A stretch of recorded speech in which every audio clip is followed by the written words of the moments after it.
और के खुदाम बीच का में। हम शुक्र करते हैं आज फिर इस अनमोल और बेशकीमती मौका के लिए जो उसने हम सबकी जिंदगी में दिया कि हम उसके हुजूर इबादत करें, उसकी बंदगी करें। खुदाम का शुक्र हो, सारा जलाल खुदाम यीशु मसीह का हो। और मैं थोड़ा सा यादा भी करना चाहता हूँ, रिव्यू करना चाहता हूँ जो कल हमारे साथ पास्टर जीत ने थे, या ऐसे कल जो हमने कलाम सुना वो रूल कुस के बारे में था। रूल कुस हमारी जिंदगियों में होना जरूरी है, और खुदाम खुदाम का शुक्र करते हैं जब हम खिदमत में हैं, जब हम खुदाम का कलाम सुना रहे हैं, जब हम दुआएं गीत गुर कर रहे हैं, तो बेशक खुदा का रूह जो है वो हमें लेके फिरता है और वही हमसे अपनी खिदमत लेता है। और मैं ये यहाँ पर बताना चाहूंगा कि आप सब भी जानते हैं कि पाक रूह जो है वो खुद खुदा यीशु मसीह है, खुदा है। जैसे हम कहते हैं बाप बेटा रूह कुछ। और खुदा का शुक्र है कि कल हमने पाक रूह पर कलाम सुना, जब हम ईद पेंतिकोस्त के हफ्ता मना के उसके बारे में कलाम सुना रहे हैं, सुन रहे हैं मुख्तलिफ चर्चेस में, मुख्तलिफ मिनिस्ट्रीज में, और वहां से हम सीख रहे हैं। और हम खुदा से भारी फजल मांगते हैं कि हम रूह उसके बारे में जितना भी सीख सकें, जितना भी जान सकें, वो बेहतर है हमारे लिए। पाक कलाम में लिखा है कि बहुत सारे गुनाह जो है माफ हो सकते हैं, लेकिन जो कोई पाक रूह के खिलाफ बोलेगा उसका गुनाह कभी माफ नहीं होगा।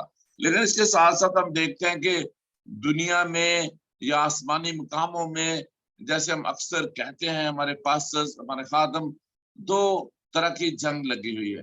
अबलीस ही जो है, एक तरफ अबलीस है और रूहानी जंग लगी है। दुनिया पे भी जंगो जदल है, और हम देखते हैं कि हर तरफ जो है जो आखिरी वक्त है उसकी निशानियां हैं। जैसे मुख्तलिफ वबाएं हैं, कहत हैं, जलजले, सैलाब, मौसमी तब्दीलियां और महंगाई, और ये सारा कुछ परेशानियां, टेंशन में लोग हैं। और ये मैं नहीं समझता कि ये कम होंगी, ये दिन दिन बढ़ेंगी। वबाएं, बलाएं, ऐसी जंगो जदल बढ़ेंगे, अजियतें बढ़ेंगी, प्रोसिक्यूशन बढ़ेगी। हमें अपने आप को तैयार करना है। और हम ये जानते हैं, पाकला में लिखा है, इब्लीस या शैतान जो है शेर बबर की मानत धाड़ता फिरता है, किसी को चीर फाड़ खाए। पाकलाम भी हमें ये सिखाता है। मैं आपके सामने एक वर्ष रखता हूँ, यूहन्ना की इंजील, उसका 8 बाब, उसमें से उसकी 44 वर्ष है, 44 वर्ष। यूहन्ना की इंजील उसका 8 बाब, उसकी 44 आयत, चैप्टर 8 वर्सेस 44। लिखा है, तुम वैसे लोगों के लिए लिखा है, ऐसे लोगों के लिए लिखा है, हमें ये जानना और पहचानना है। तुम अपने बाप इब्लीस से हो और अपने बाप की ख्वाहिशों को पूरा करते हो। वो शुरू ही से खूनी और सच्चाई पर कायम नहीं रहा, क्योंकि उसमें सच्चाई है ही नहीं।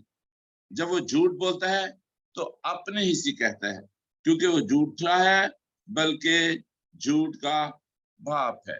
ये खुदा यीशु मसीह जो है यहाँ पर बता रहे हैं हमें इस बारे में। पाक कलाम और खुदा यीशु मसीह कहते हैं कि तुम सच्चाई को जानोगे तो सच्चाई तुम्हें आजाद करेगी। और यीशु कहता है कि देखो, जो लोग मुझसे मोहब्बत रखते हैं वो बाप से मोहब्बत रखते हैं, और मैं बाप की तरफ से आया हूँ, मैं बाप से निकला हूँ, और उसने मुझे भेजा है। और दुनिया जो है क्या कर रही है, दुनिया ने और रास्ते चुन लिए हैं। वो ऐसी बातों को सुनना नहीं चाहती, वो यीशु की बातों को समझना नहीं चाहती, वो यीशु की बातों को सुनना नहीं चाहती। और कहते हो तुम, यीशु कहता है तुम मेरा कलाम नहीं सुन सकते। वो कहता है तुम झूठ जो कलाम है उसको सुनते हो, इब्लीस की बातों को मानते हो। और हम क्या देखते हैं कि इब्लीस हमेशा हमें वर्ग लाता है, हमें गलत रास्तों पे ले जाता है, हमारे अंदर बुरी ख्वाहिशात को, मनफी सोचों को पैदा करता है। मेरे अजीजों, हमने मनफी सोचों की तरफ नहीं जाना, हमने लेग पुलिंग की तरफ नहीं जाना, हमने बैक बाइटिंग की तरफ नहीं जाना, हमने यीशु मसीह की पैरवी करनी है। हमें वो लोग जो ईमानदार है, जो बिलीवर्स है, जो खुदा के खादिम है, जिनको खुदा ने चुन लिया है, वो हमेशा जो है सच की बात करेंगे, वो मस्बत बात करेंगे। इब्लीस इब्लीस जो है उसका एक काम है, वो सच्चा नहीं है, वो सच नहीं बोलता, वो सच्चाई पर कायम नहीं रहता। पाक कलाम में लिखा है, और लिखा है झूठ बोलता है, वो शुरू से खूनी है, वो खून करना चाहता है, वो कत्लो गारत चाहता है, वो जंगो जदल चाहता है, वो बीमारी टेंशन देना चाहता है, वो किसी को कैंसर देता है, किसी को हार्ट पेशेंट बना देता है, किसी को ब्लड प्रेशर का मुख्तलिफ प्रॉब्लम्स है, वो जो बिखेरता है, सारा इब्लीस का काम है। और खुदा यीशु मसीह ने पाक कलाम में बहुत खूबसूरत तरीके से बताया, यूहन्ना की इंजील उसका 10 बाब उसकी 10 आयत में, मैं इसलिए आया हूं कि लोग जिंदगी पाए और कसरत से पाए। हमें खुदा यीशु मसीह की पैरवी करनी है, हमें कसरत की जिंदगी हासिल करनी है, हमें हमेशा की जिंदगी हासिल करनी है। और वो इब्लीस है, वो झूठ बोलता है, और ऐसे बहुत सारे लोग हैं जो आपकी मिनिस्ट्री के खिलाफ झूठ बोलेंगे, जो आपकी फैमिली के खिलाफ झूठ बोलेंगे, जो आपकी कलीसिया के खिलाफ झूठ बोलेंगे और ऐसी गलत गलत बातें करेंगे। लेकिन मैं अपने दोस्तों को, अपने अजीजों को ये बताना चाहता हूँ कि कभी झूठी बातों में ना आए। इसलिए जो झूठ बोलते हैं वो झूठ में से निकले हैं, वो शैतान में से निकले हैं, वो इब्लीस में से निकले हैं। लिहाजा हमें ऐसी कोई बात नहीं करनी। इसी तरह हम देखते हैं कि यूहन्ना, पहला यूहन्ना उसका 3 बाब उसकी 8 आयत में भी लिखा है। पहला यूहन्ना उसका 3 बाब उसकी आयत है, जो शख्स गुनाह करता है इब्लीस से है। पाक कलाम में लिखा है यूहन्ना रसूल के खत में, जो शख्स गुनाह करता है वो इब्लीस से है, क्योंकि इब्लीस शुरू ही से गुनाह करता रहा। खुदा का बेटा इसलिए जाहिर हुआ कि इब्लीस के कामों को मिटाए। Praise the Lord, hallelujah. हम देखते हैं कि पाक कलाम हमें बताता है कि इब्लीस ने क्या किया, शुरू ही से गुनाह किया, गुनाह ही करता है। उसकी सोच में, उसके दिमाग में, उसके दिल में गुनाह भर दिया गया है। किस तरह वो हम देखते हैं बाग अदन में जो है अम्मा हवा को बहकाता है और वहां पर गुनाह करवाता है उनसे, और खुदा और इंसान में दूरी पैदा कर देता है। लेकिन यहाँ पर खुदा का शुक्र है कि बहुत अच्छी बात लिख दी गई है कि खुदा का बेटा इसलिए जाहिर हुआ कि इब्लीस के कामों को मिटाए। इसी यीशु में, खुदा यीशु मसीह में हमें बड़ी उम्मीद और बड़ी ताजगी मिलती है कि वो दुनिया में इसलिए आया, और हम जानते हैं कि उसने अपनी जान को कुर्बान कर दिया, सलीब पर हमारा कफारा दिया ताकि इंसान का और खुदा का मिलाप करा सके। और पाक कलाम बताता है कि वो इसलिए है कि इब्लीस के कामों को मिटाए। और हम इसको कलाम पाक में और रूस के खतूत में बहुत अच्छे तरीके से पढ़ते और सीखते हैं कि खुदा यीशु मसीह ने अपनी कुर्बानी के जरिए, अपने खून बहाने के जरिए वो जो गुनाहों की दस्तावेज थी, जो एक बड़ी लंबी लिस्ट थी, वो सारी जो है खत्म कर डाली, मिटा डाली।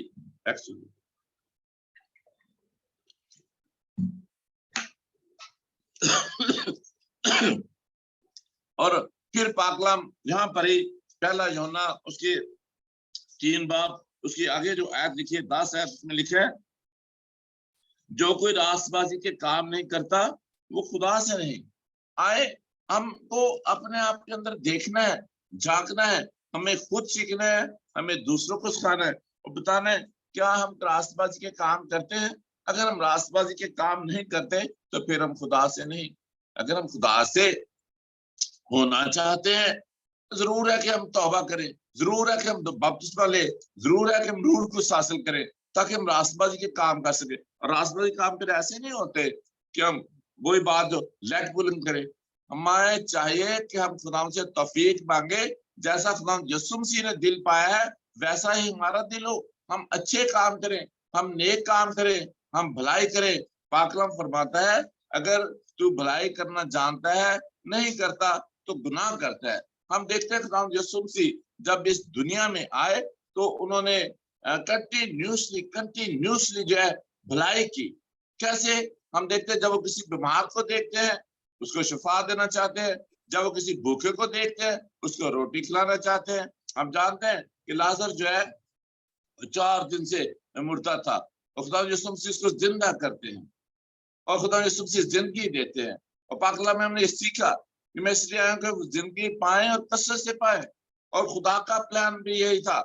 पाक कलाम में लिखा उसने दुनिया से ऐसी मोहब्बत रखी कि अपना इकलौता बेटा बख्श दिया ताकि जो कोई इस पर ईमान लाए हलाक ना हो बल्कि हमेशा की जिंदगी पाए। मेरे अजीजों, हमें इब्लीस की चालों से बचना है, हमें इब्लीस के जो कोशिश है उससे बचना है। और इसमें कोई शक नहीं कि इब्लीस जो है वो बार बार हम पर हमलावर होता है, मंसूबे बनाता है कि हमें चीरे फाड़े खाए और हमें जुदाइयां तफिरके डाले, हमसे मोहब्बत चुरा ले, हमसे जो अच्छे तलकात है वो चुरा ले। लेकिन खुदा यीशु मसीह और जो रूहानी लोग हैं और रूह में जंग करते हैं, दुआ में ठहरते हैं, गीत जबूर गाते हैं और मुसलसल रोजा रखते हैं, मुसलसल कलाम सुनते सुनाते हैं, हम इसी तरीके से अपनी रूहानी जंग को जीत सकते हैं कि हम मुसलसल इबादत में रहे, मुसलसल खुदा के साथ अपने रिलेशन को कायम करें, फिर हम इन जंग को जीत सकते हैं। और फिर हम ही नहीं, फिर हमारे पीछे जो है एक मजबूत किला, एक मजबूत चट्टान खड़ा हो जाती है और वो है यीशु मसीह। वो हमारा जोर है, वो हमारी कुव्वत है, वो हमारी पनाह है। जब हम अपना आप खुदा यीशु मसीह को दे देते हैं, अपना दिल खुदा यीशु मसीह को दे देते हैं, तो फिर वो हमारी जंग करता है। एंजल्स हमारे लिए खड़े हो जाते हैं, जहां हमने जाना है वहां पहले से अपने द्वार में ठहरना है, ताकि पहले से खुदा का रूह हम पर मौजूद हो, वो हमें प्रोटेक्शन दे, वो अपनी प्रेजेंस हमें दे। और खुदा के एंजल्स, खुदा जो रबल फाज है, खुदा जो लश्कर का खुदा है, पहले ही उसके लश्कर जो है वहां पर मौजूद हो जाते हैं और फरिश्तेगान जो है हमारी मदद को आ जाते हैं। हमें चाहिए कि हम अपने ईमान में मजबूत हों, हम किसी भी इब्लीस की, शैतान की चाल में ना आए। और एक और मैं हवाला आपके सामने रखना चाहूंगा, यिर्मयाह की किताब उसका 29 बाब। बेशक ये हवाला जो मैं पढ़ूंगा ये कौम इसराइल के बारे में लिखा है, उनकी असीरी के बारे में लिखा है, उनके नाफरमानी के बारे में लिखा है। लेकिन यहाँ से हमें बहुत खूबसूरत बात मिलती है, पाक कलाम में लिखा है, खुदा जो है वो कहता है, यिर्मयाह उसका 29 बाब उसकी 11 आयत में आपके सामने रखना हूं, क्योंकि मैं तुम्हारे हक में अपने ख्यालात को जानता हूँ, खुदावन फरमाता है, यानी सलामती के ख्यालात। मेरे अजीजों, हमारे ख्यालात खुदा जानता है और खुदा जो है वो हमारे मुतल्लिक भी सलामती के ख्यालात रखता है। क्या ख्यालात? तुम्हारी सलामती हो, तुम सलामत रहो, तुम कामयाब हो जाओ, तुम आपका माइक ऑफ हो गया।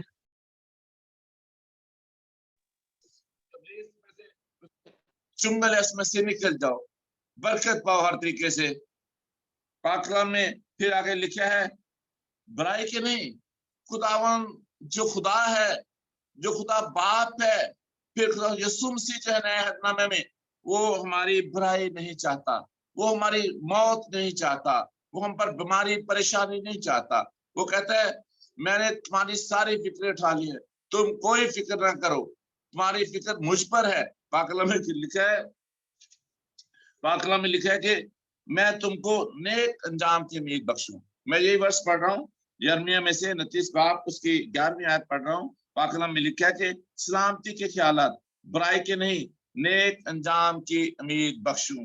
वो हमारे नेक अंजाम, हमारा अंजाम नेक हो, हमारी आखिरत अच्छी हो, हमारी रूहानी जिंदगी अच्छी हो। और जब हम इंसाफ के लिए रोजे बहशर जो है खुदावंद की अदालत में खुदा यीशु मसीह के सामने खड़े हों, तो फिर हमारा अंजाम जो है नेक हो। तब तुम मेरा नाम लोगे और मुझसे दुआ करोगे, तुम मुझसे दुआ करोगे तो मैं तुम्हारी सुनूंगा। और जब हम इस तरीके से खुदावंद के हुजूर जो है झुक जाते हैं, खुदावंद के हुजूर पुकारते हैं और दुआ करते हैं, तो पाक कलाम में लिखा है, मैं तुम्हारी सुनूंगा। और यहीं पर लिखा है 13वीं आयत में, और तुम मुझे ढूंढोगे और पाओगे। मेरे अजीजों, जब हम खुदावंद यीशु मसीह को पूरे दिल से ढूंढते हैं, जब हम खुदा बाप को पूरे दिल से ढूंढते हैं, जब हम रूल कुछ को पूरे दिल से ढूंढते हैं, तो फिर वो हमें मिल जाता है, हम पा सकते हैं। और हम ऐसी बातें रोज सुनते हैं, रोज करते हैं। पाक कलाम में हम ये बयान करते हैं कि जो कुछ हमने दुआ में मांगा, बड़े ईमान से हम समझते हैं कि हमने पा लिया।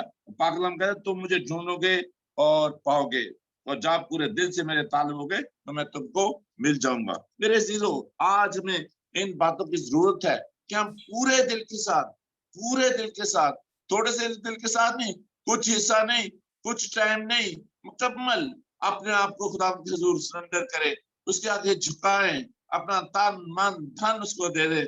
ओ एक पास्टर है हमारे, वो कहते हैं, ना थकना नहीं है, चकना भी नहीं है, अकना भी नहीं है। वो लगे ही रहना वा, लगे ही रहना वा, दुआ च लगे ही रहो, खुदावंद दे नाल जुड़े ही रहो, खुदावंद फिर बरकत देगा। खुदावंद तो मांगते ही रहो, उसका दरवाजा खटखटाते ही रहो, फिर खुदावंद बरकत देगा। और पाक कलाम जो है हम देखते हैं कि उसने भलाई की है, खुदावंद यीशु मसीह ने भलाई की है, और भूखों को खाना खिलाता है, लंगड़ों को चलाता है, अंधों को बिनाई देता है, और ऐसे बड़ी मोहब्बत के साथ वो जो अपने आप को कुर्बान होने के लिए पेश कर देता है। आज हमें अपनी जिंदगियों पर सोचने की जरूरत है, आज हमें पाक कलाम में डूबने की जरूरत है। हम पाक कलाम को मुसलसल पढ़े और खुदा से बरकत मांगे, और फिर हम देखते हैं कि यीशु जो है वो हमारी दुआओं को सुनने के लिए तैयार है, वो अपने फरिश्तेगान को भेजने के लिए तैयार है। हम बाइबल में जब मुख्तलिफ वाकयात को, मुख्तलिफ जो है वाकयात और मुख्तलिफ जो जंगी हालात भी पढ़ते हैं, हम देखते हैं किस तरह जो है वो अपनी कौम को फतेहबंदी बख्शता है। खुदा यीशु मसीह ने सिर्फ कौम इसराइल को नहीं, वो तो खुदा का काम था, कौम इसराइल की बात करता है, नए हरनामे में आके वो हमारे सारे बने नौ इंसान की बात करता है, वो हमारी बात करता है, वो हमको शैतान की गुलामी से निकालना चाहता है। जब हम बाबल की बात करते हैं, जब हम सीरी की बात करते हैं, जब हम फिरौन की बात करते हैं, तो हम एक अबलीसी ख्यालात की बात करते हैं।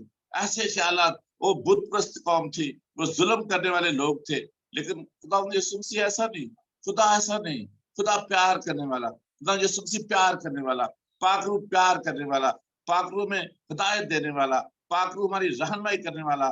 जैसे हमने कल भी सीखा, वो हमारा मददगार है, वो हमें अच्छी राह की तरफ ले जाता है, वो हमें अच्छी रवश की तरफ ले जाता है, वो हमें जिंदगी देता है, वो हमें खुशहाली और तरक्की देता है, और हमारी सारी परेशानियों को अपने ऊपर ले लेता है।